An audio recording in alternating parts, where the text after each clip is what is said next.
Transfer has got you covered. With the largest payout network in the Gambia, you can now receive your monies anywhere you are, from Kartong to Koina, with less hassle. Yes! You can receive monies from your family and friends in UK, Europe, USA, Canada, Switzerland, and the rest of the world with our safe, secure, fast, and convenient service that offers you the largest selection of payout locations in the Gambia. Supersonics Money Transfer. We are currently in 34 African countries and counting, giving you quality money remittance services that are second to none. Visit the Google Play Store or the Apple Store today to download the Supersonics Money Transfer app and enjoy excellent money transfer services only with Supersonics.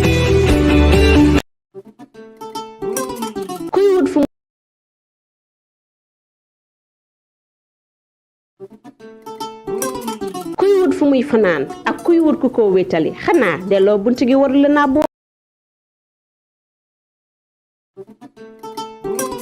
kuy wut fu muy fanaan ak kuy wut ku ko wétali xanaa delloo buntu gi war la naa boole yaa Fatus Guest House tijjil na leen buntu bi ñu leen fa am ak ñaari cabinet salle yu yaña amal leen li nga xamante ne mooy cabinet ak salle ñu ngi leen amal AC ak fan salle bi nag lépp li ngeen soxla am na fa sofa yu nooy ñoo fa nekk TV bang fa cabinet boo dugga lal yu nooy leen fa amal nañ leen fa AC ak li nga xam ne moom mooy fan toilet yu set wicc amal nañ leen fa kitchen microwave fridge en room bu baax dama ne teranga day mut moo taxit yaa Fatus Guest House amal leen extra kitchen lépp lu ngeen bëgg a togg mun ngeen ko toggee si gas cooker bii nii kuy xalam di si jaayu nag barke bi yaay borom amal ne li nga xamante ne mooy ndox ak courant 24/7 bu leen tiit bu leen ragal bu leen xof ndax amal ne lii di CCTV caméra set si leen ñu si Farafenni gannaaw garage ci Basse bi Kawur highway very clean every day am na cleaning service ratio bi amul fenn yaa Fatus Guest House teranga àdduna bët kon nag seet si leen ñu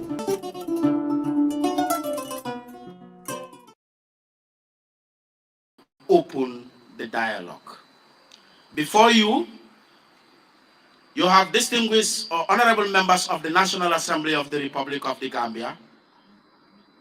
You also have members of the National Assembly Governing Authority.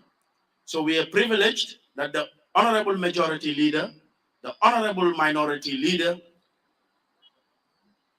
the Right Honorable Halifa Sallah, and a host of other honorable members are around. So what we will do in a couple of minutes, we will be passing the mic around for anyone who has a comment, a statement. We will just advise that in the interest of time, taking note that today is a Friday, and very soon some of us will want to be going to the Juma for prayers. We keep our comments short and we keep our sentence, our questions short.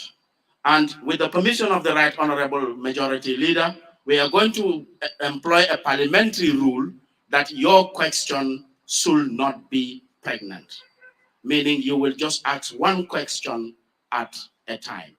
So, communications team, can you get the mic around? Thank you. This outgoing assembly for doing a well done job. Commendations are there. You've really worked hard, especially with the PEC and PAC committees, to regulate government expenditure.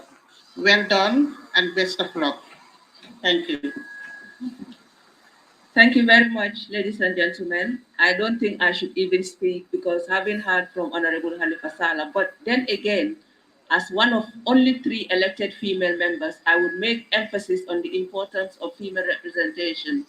I want the Gambians to know that it is very important that they elect female members to come to the National Assembly because he who knows it, he who feels it, knows it better.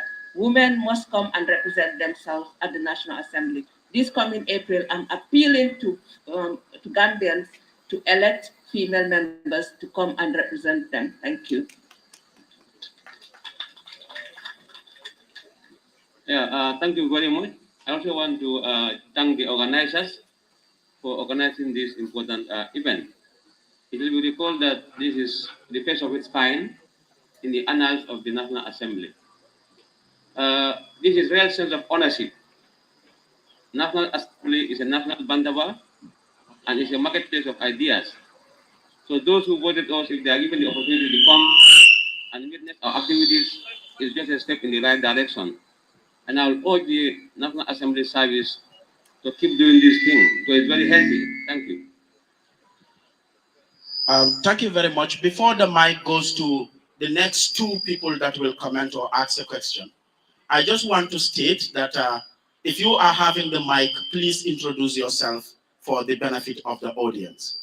And it is a pleasure to announce that the honorable lady that just speak is no other person than Honorable Fatoumata Njai, one of 3 elected female representatives in this assembly. And she is a member of the National Assembly Governing Authority. Can you give a round of applause to Honorable Njai? She is one of only 3 women that took the war to the front line, challenged you the men, and defeated you the men in the ring. And she is still standing tall. The gentleman that also just passed the mic on is no other person than Honorable Seni Toure, a member of the National Assembly. So please, if you have the mic, please introduce yourselves. Thank you. All right. Good afternoon to you all. My name is Aji Omisonko, a student from St. Peter's Technical Junior and Senior Secondary School. All I have to say is a comment because this thing is very rare to find. You know, things like this, it creates memorandum of understandings between the ruling body and the citizens. So I think this is a job well done because we know how we the citizens are, how we think from our own perspectives. So when things like this come, they will know what you people are doing for the country, what's good for you people. So for that being the case, I think it's very vital and important for such things to be in the country. And also, please, we the people that are here, let us not just keep it within ourselves. Let's tell a friend to tell a friend. So all I know, this thing is very, very vital and important. So for that being the case, I thank to everybody. And let's work together to make the ruling easy in this country.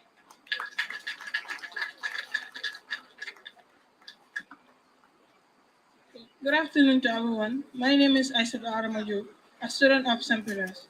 So I have a question, and my question is that when the National Assembly members are not in session, what do they involve in, like the activities that they're involved in?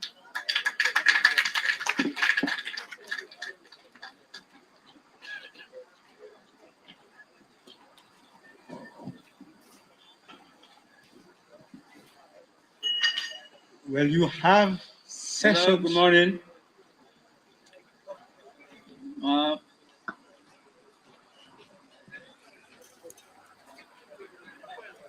Hello, good morning. My name is Honorable Dembo Kim Kamara of Oidas constituency. I am recommending or I am proposing that we should try to speak our own language because the people are representing, they cannot speak English. And so if you want to make any development in this country, you have to speak our own language, just like Chinese and Rwanda. Thank you very much.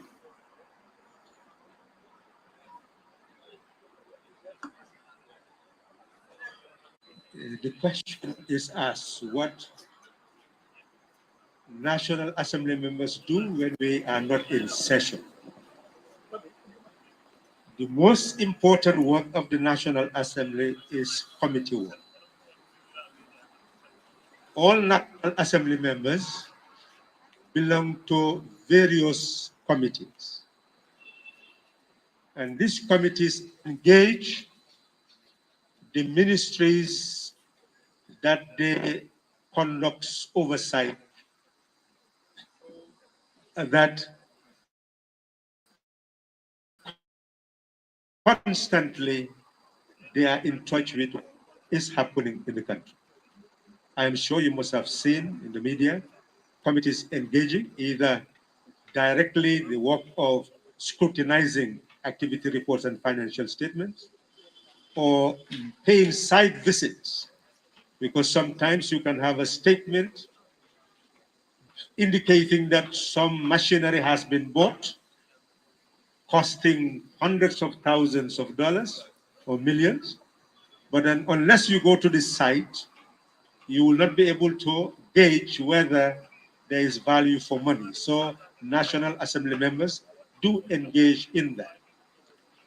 The reality also is that because they are constituency representatives, many National Assembly members are duty bound to establish offices where they engage with their electorate on a daily basis.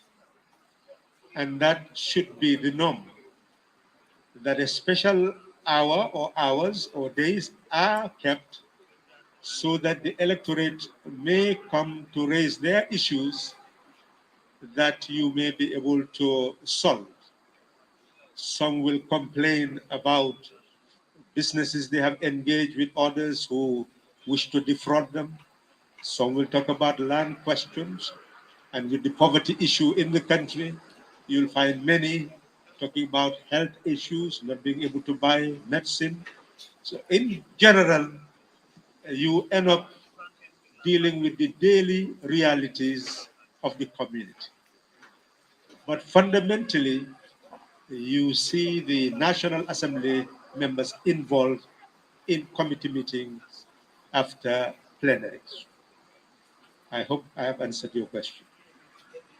Stepping in for the Honorable Speaker, the minority leader, the member for Serpentine, our distinguished partner from the National Center for Arts and Culture, the clerk of the National Assembly, representatives of the National Assembly Authority, members of the National Assembly, our partners from Westminster Foundation for Democracy, other partners from civil society, non-state actors and other state actors. The list goes on, but all other protocols duly observed. The topic to deal with is parliamentary partnership and the relationship between the legislature and the executive. The above topic being the subject of discussion on this parliamentary function is very topical and more relevant now than ever before, especially in the parliamentary democratic system of administration. The two organs of state, that is, the legislature and the executive, are complementary institutions that enable and ensure effective and efficient democratic process of governance, which is complemented by the judiciary through the interpretation of laws. The relationship between the executive and parliament is the buckle which joins the system of governance. It determines and shapes the character of national politics, the role of key public institutions, and the balance government and the broader political system, that is the balance of governance. Parliament has over the years enjoyed a fruitful partnership with other organs of state, as I mentioned earlier, the judiciary and the executive, but also recognizing the role of the non-state actors,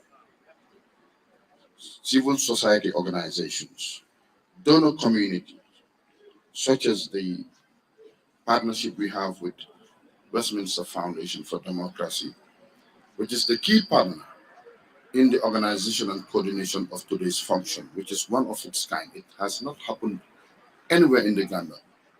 It started with the 5th legislature, and that is what we have today.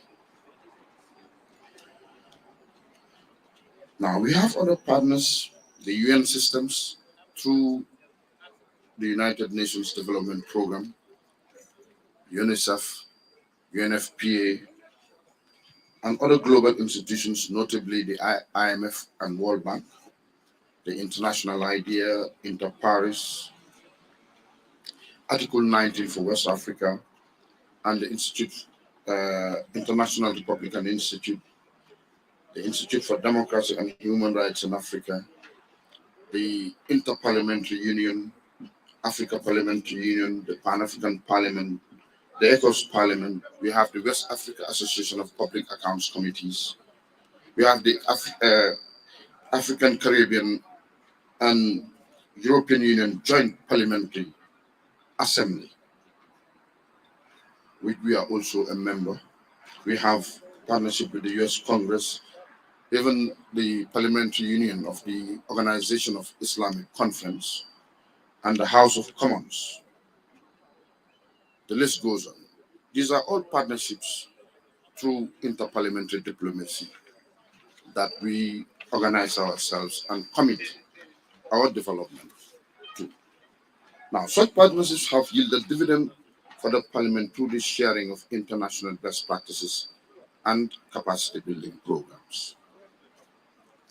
Besides the principle of responsibility and accountability to the electorate and the Parliament vis-a-vis the executive is a vital one which must be maintained and strengthened because it is the basis of popular control over the direction of government and the destiny of the nation. To the extent that if it is eroded, the people themselves are weakened.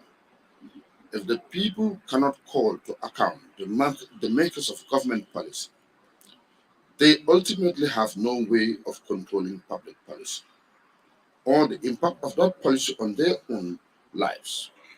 For the Gambia and our government to be truly accountable to the people and Parliament, the electoral and parliamentary machinery must, of course, work effectively and democratically. History has shown that the reluctance of our founders to make explicit the relationship between the executive and the Parliament is allowed discipline political parties to thrive and have facilitated executive dominance. Power has become twisted in the executive's favor, replacing the Parliament as the primary forum for decision-making within the party room. Today's system of party rather than parliamentary governance is the result of gaps left in the constitution of Commonwealth countries. The founders debated at length on theoretical and operational concerns, such as the composition of the executive, alternative federal models, the election of ministers, and importantly, notions of responsible governance. Yet they failed to heed warnings that parliamentary governance would become party government of the executive, and as a result, the executive controls the means for reform. Though aware of the risk of party governance, the constitutional founders underestimated the extent to which parties, and by extension the executive, would dominate the Commonwealth parliaments. We find the founders at fault for constructing a folly. The Constitutional Convention records show a strong shared belief in responsible governance. Yet the presumption was not made explicit, thus allowing executive dominance to evolve. The founders left a vacuum at the center of their constitutions, and ministers have filled a space which might otherwise belong to the Parliament. Modern democracies are characterized by shared decision-making by the legislative and executive branches. Generally, a country's constitution formally structures this interaction.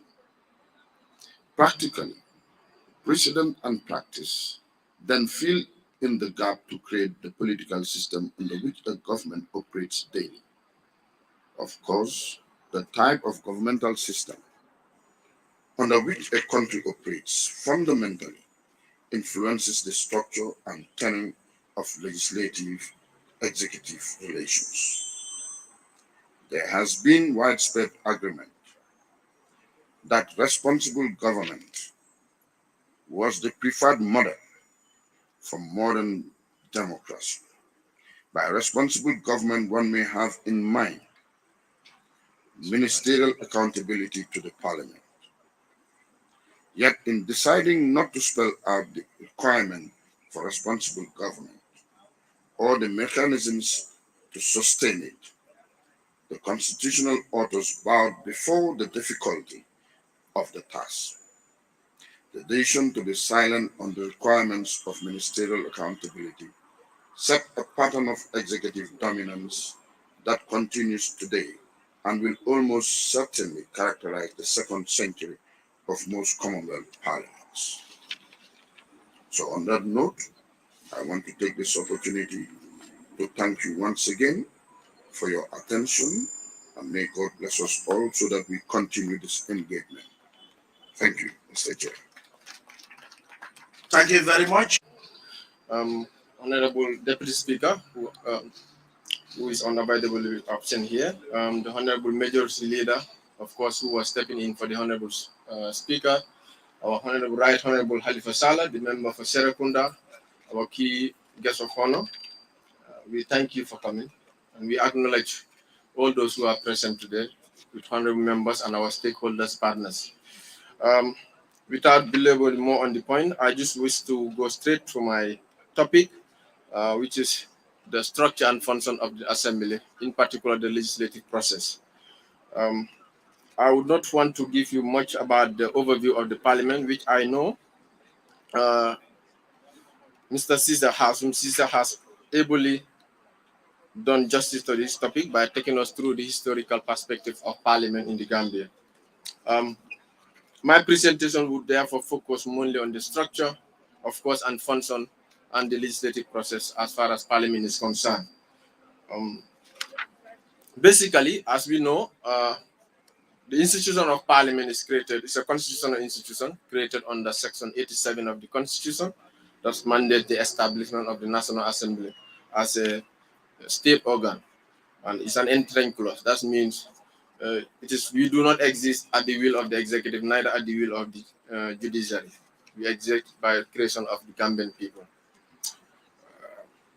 Of course, historically, the legislative election, according to the 1997, in the current 1997 constitution, took place in January 1997. And at that election, there were 45 seats contested. And in this election, APRC were able to win 33 seats. UDP 7, NRP 2, then we had 2 independent and TDOS 1 in 1997. Of course, now going into the topic proper, my task is to discuss about the mandate, of course, the function of the Assembly. And broadly, Parliament all over the world has 3 key functions or 3 mandates. And these are the legislative function, the oversight function, of course, the representation function. These are broad functions. Of course, you will have some incidental, customary, and of course, conventional function within this broad function. And we will discuss that later here. Then on the legislative function, which is fondly known as the lawmaking function of Parliament, which we are commonly known of, is considered to be the most important function of Parliament.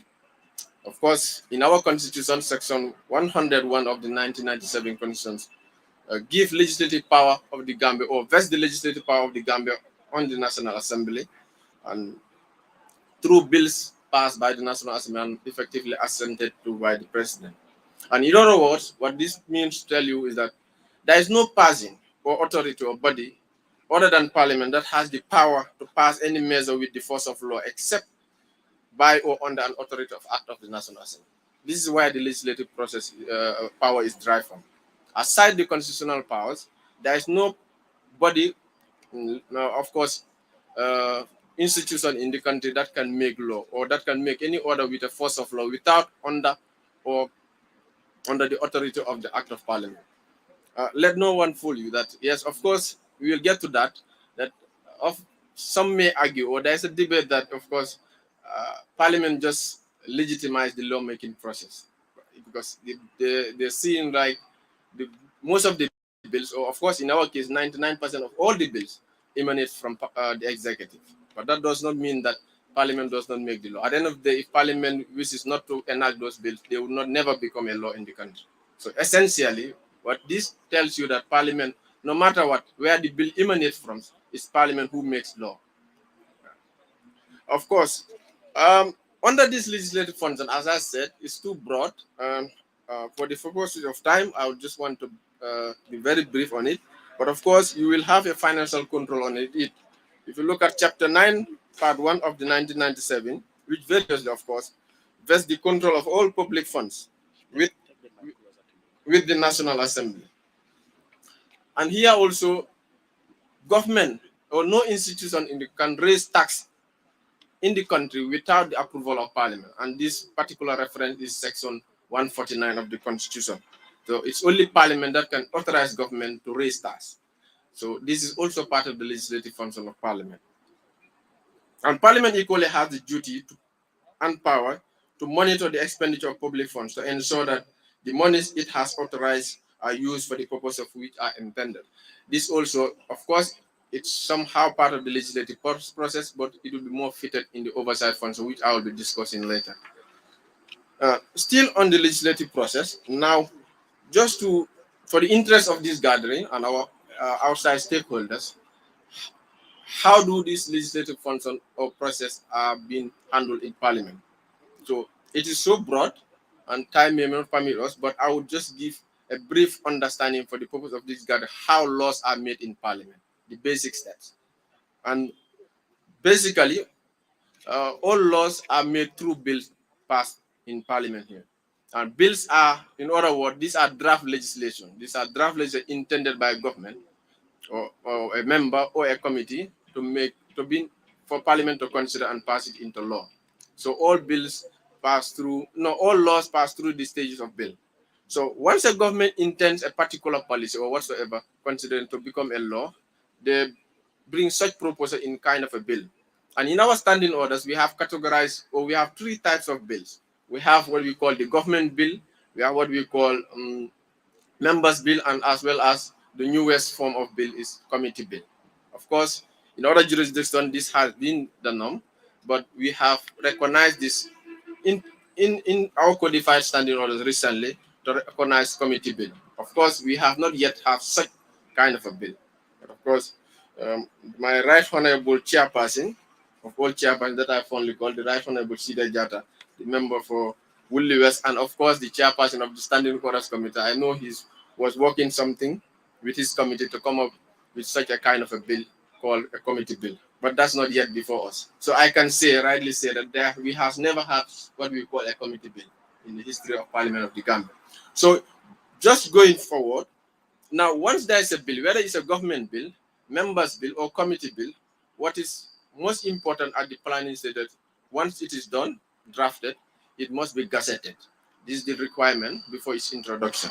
And there are two kinds of gazette as far as bills are concerned. For ordinary bills, there's a requirement to be gazetted 14 days before introduction in the National Assembly. 14 days publication in the official gazette of the government of the Gambia. That's our ordinary bills.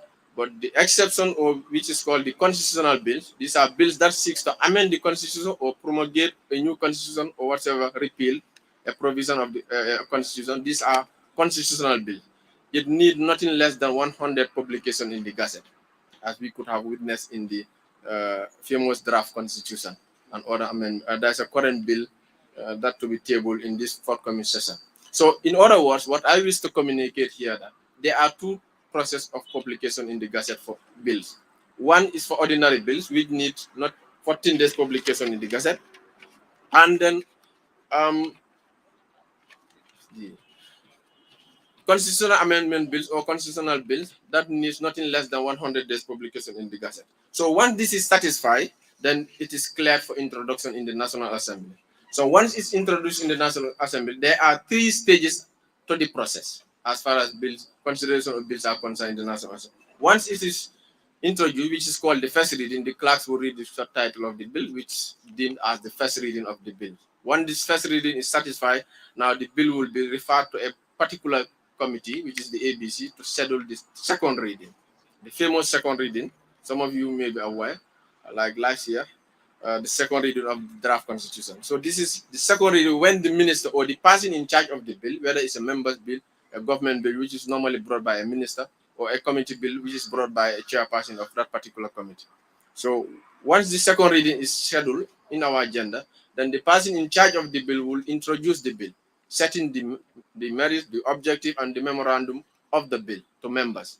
And once that is done, then there will be a general debate on the principle and merits of the bill. We take note of these.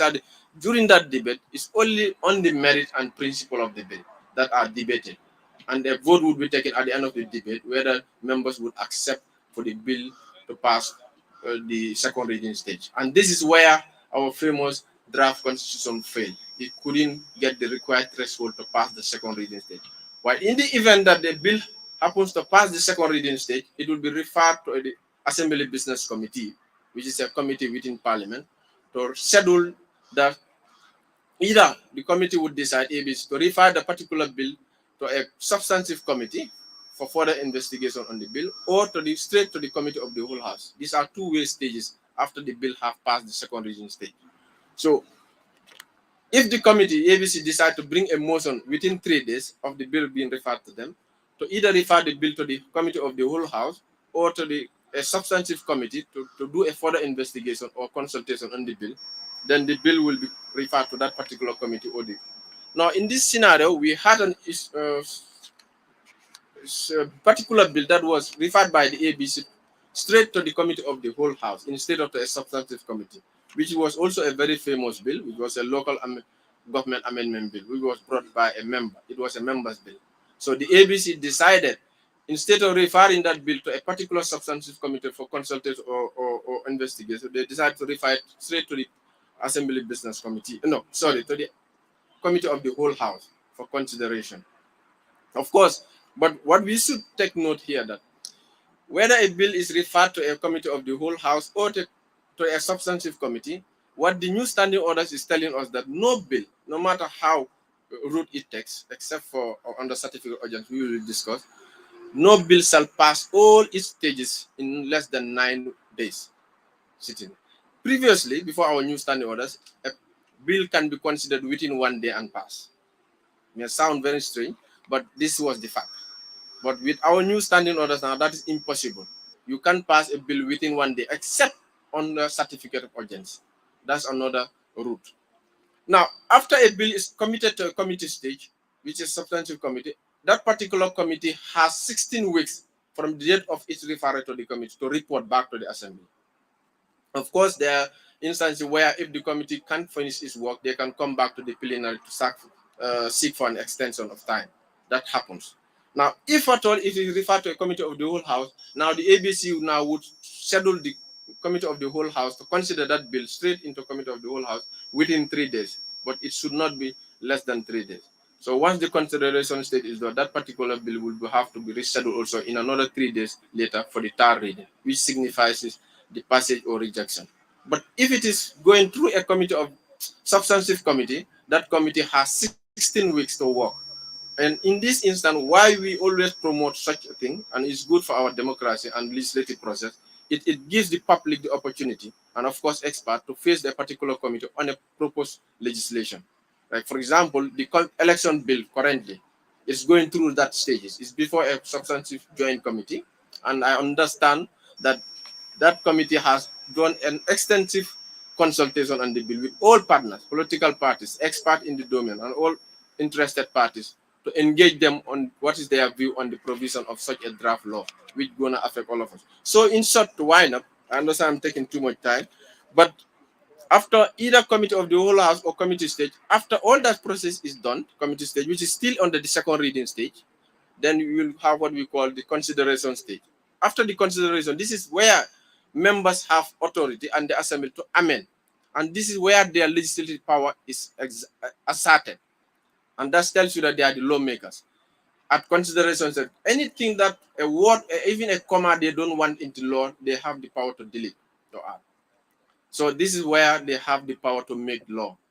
No matter how, if the government proposes the law and it comes to at consideration, and the parliament or members feel that they do not like this paragraph or do not like this clause or this comma even there, no matter how insignificant it may be, that's where their authority is asserted.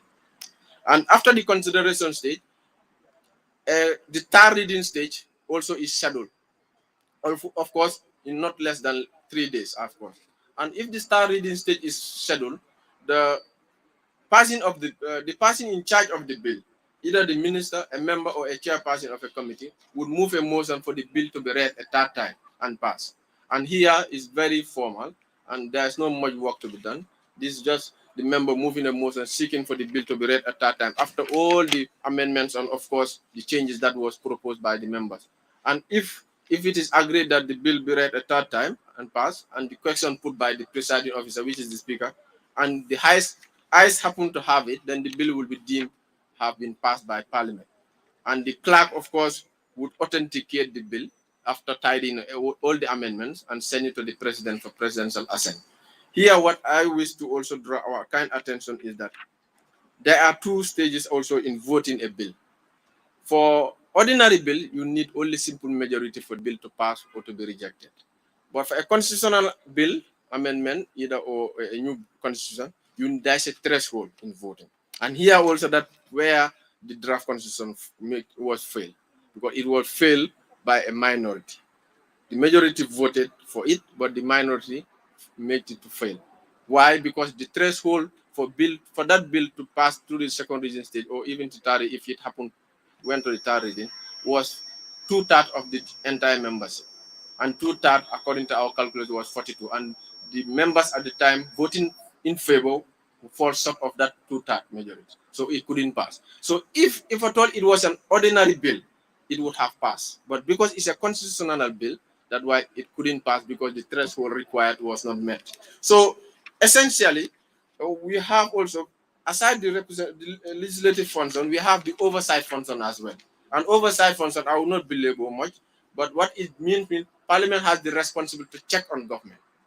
You don't only make laws, you don't only approve budget for approving sake, but once budget is approved, laws are made, Parliament also have the responsibility to check on government, whether the laws are being implemented as intended, or the money approved for government are spent according to how it was intended by Parliament. So this is one of the oversight functions generally, is to hold government to account. And the third mandate of Parliament is representation function. And this is why I will conclude. Representation function, as the name connotes, in our indirect democracy, we understand in ancient Greece that's where democracy started as a direct representation, which is untenable.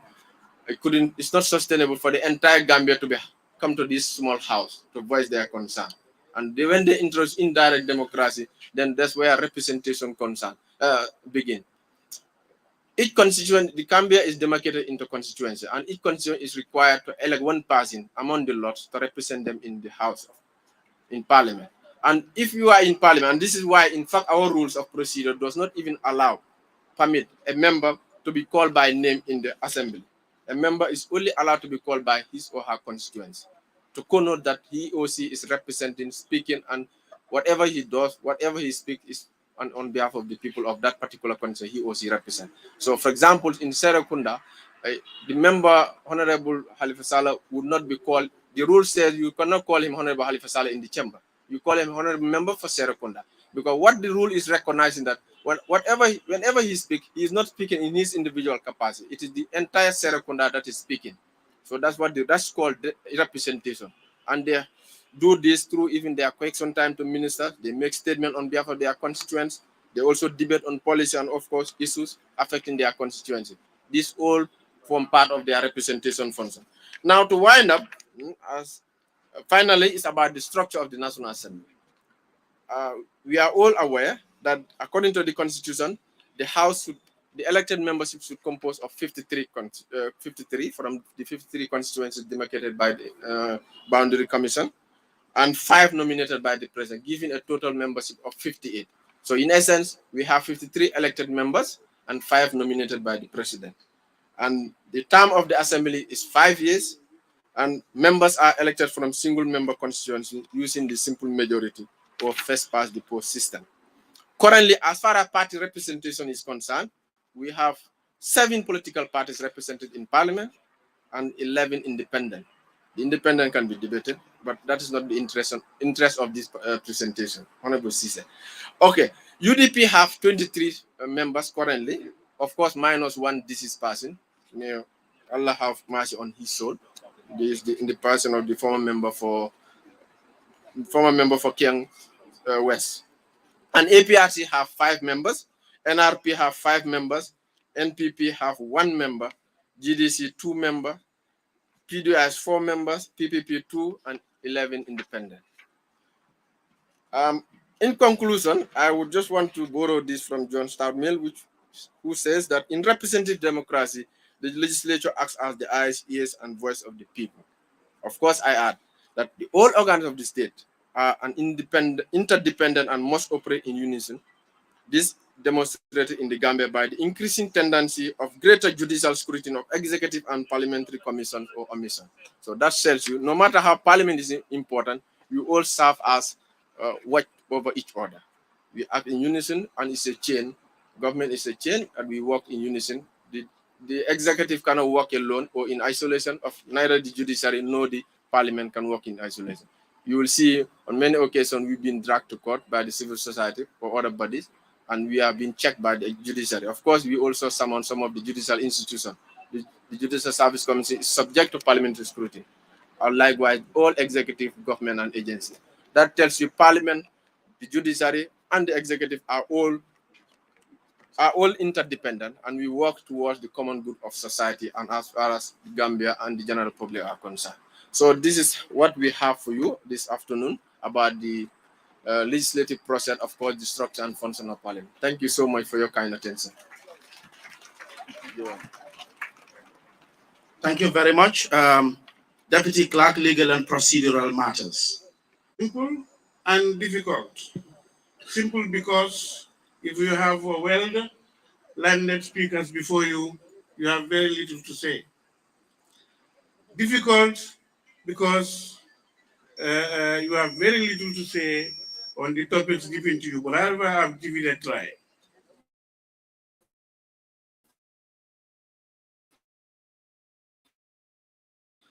Guests, all protocols respectfully observed. Good afternoon. I am indeed very honored to address this maiden edition of the National Assembly Open Day on the basics of parliamentary administration and democracy. The topic is in fact very important to me personally, considering that this assembly has, in accordance with Section 111 of the Constitution, passed the National Assembly Service Act 2021, which established this institution as an independent entity, both financially and operationally. Sharing the rubrics of parliamentary administration with our stakeholders, particularly the general public in the context of our emerging democracy, is therefore crucial and timely. Since the commencement of the 5th legislature, it is no secret that this assembly has to a greater extent progressively honored its commitment with the electorates and the Gambian people as a whole. Thanks to the joint efforts of the assembly and the executive, several laws have been passed aimed at creating a new democratic, political, economic, social, and administrative systems in accordance with the provisions of the Constitution and the good governance. There has also been significant improvement in parliamentary oversight on executive action, particularly on public finance and expenditure tracking, in addition to other important projects aimed at consolidating the rule of law. For example, during the first session of this 5th legislature, a staggering 150 parliamentary questions were posed by honorable members. This far exceeds the total number of questions asked during the previous legislature. Mr. Chairman, having said that, let me briefly turn my attention to the very thrust of my task this afternoon, which is parliamentary administration and democracy. The first criterion of a democratic parliament is that it should be representative of the people. In the first instance, this means that parliament should reflect the popular will as expressed in the choices electors make for their representatives and for political parties in whose name they contest. The takeoff point for a democracy is the idea of consent. That is, the desire, approval, participation of people. It is the decision of people that creates a democratic government and decides about its functioning. The basic idea in this kind of democracy is that the individual or citizen is the most important person, and that in principle, the government as well as other public institutions need to have the trust of the citizens. A parliament that is significantly unrepresentative in this aspect, whether through deficiencies in electoral procedure or the electoral system, will to that extent forfeit legitimacy and be less able to reflect public opinion on important issues of the day. A democratic parliament should reflect the social diversity of the population in terms of gender, language, religion, ethnicity, or other politically significant characteristics. It has been observed that representative democracy cannot produce a perfect reflection of society. Suggestions were made in many debates that there should be reservation of seats for women. This issue still continues to be debated. After many years of our democracy, we can only boast of few women parliamentarians, as highlighted by Honorable Njai. This is a small share when we consider the fact that half of the population are women. It is issues of this kind that force one to ask certain difficult and often unresolved questions about whether our democratic system is representative enough. The fact that we can ask these questions and are working towards answers is a reflection of the strength and the faith that people have in a democratic form of government. A parliament which is unrepresentative in this second sense will leave some social groups and communities feeling disadvantaged in the political process, or even excluded altogether, with consequences for the quality of public life or the stability of the political system and society in general. This objective for a democratic parliament of being representative in these different senses is achieved partly through the composition of parliament, which is the result of the election process, partly through fair and inclusive parliamentary procedures, which provide an opportunity for all members to express their views, to take part in the work of parliament on an equal footing with others.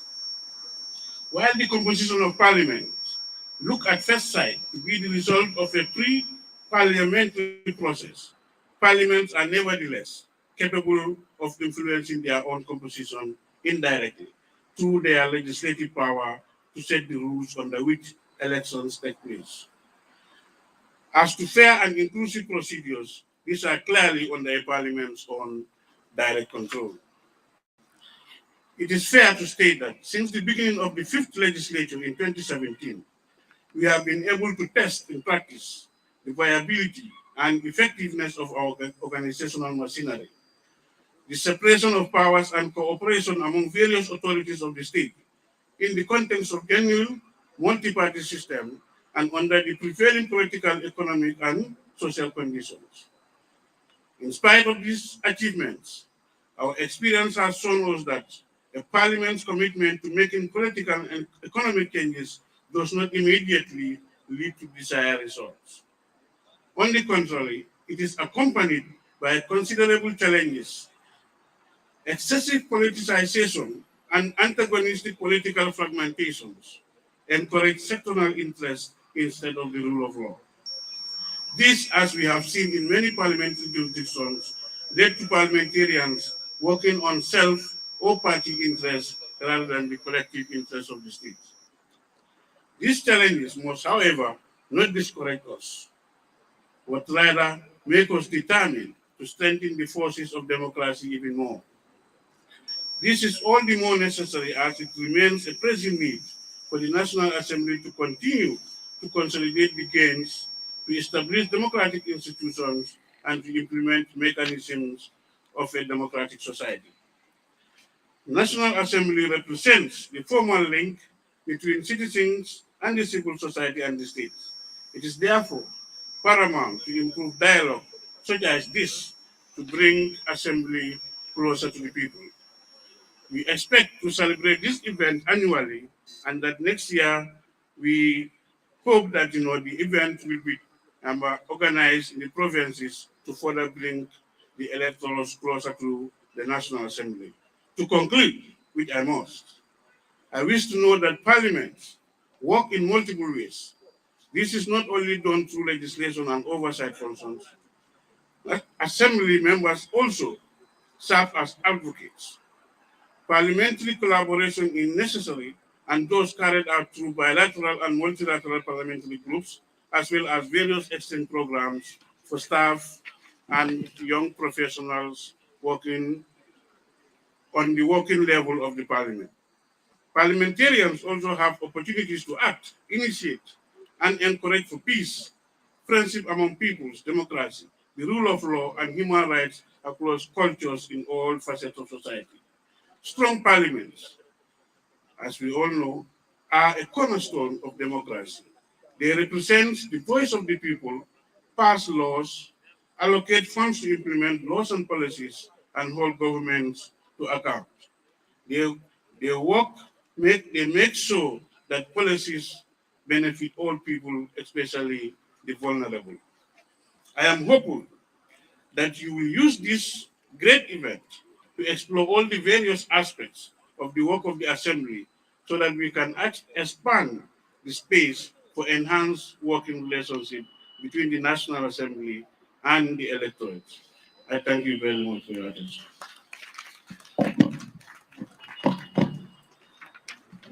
Thank you very much, Deputy Clerk, Administration and Finance, for that concise, brilliant expose. It is now my honor and privilege to invite no other person than the Clerk of the National Assembly of the Gambia, who will give us an idea of what the future Assembly Service provide professional and impartial procedural and administrative support to enable the Assembly, its members, and committee to fulfill their role, do so in a manner that seeks to uphold the integrated democratic processes and standing of the National Assembly. We exist because there is a National Assembly, and the service is here to do nothing but to serve members and their committees so that they can perform and they can be more efficient in their oversight role. Our values is to uphold the underpinning and underpin the ethics and standards of conduct of employees of the National Assembly. We categorize them into three. We have the integrity here, the respect, and the accountability. The National Assembly Service fulfill its responsibilities to the Assembly, its members, and its clients in compliance with good parliamentary practices, contemporary standard of accountability by providing impartial, consistent procedural advice. It's our responsibility also, apart from providing service, or part of the service is to advise the National Assembly members and the Speaker on laws, on procedural matters, and the way they consult when inviting witnesses. The other role is providing effective, efficient, and impartial administrative support. Our support is for all members, regardless of which party you belong to. It is our duty to serve all of them without distinction.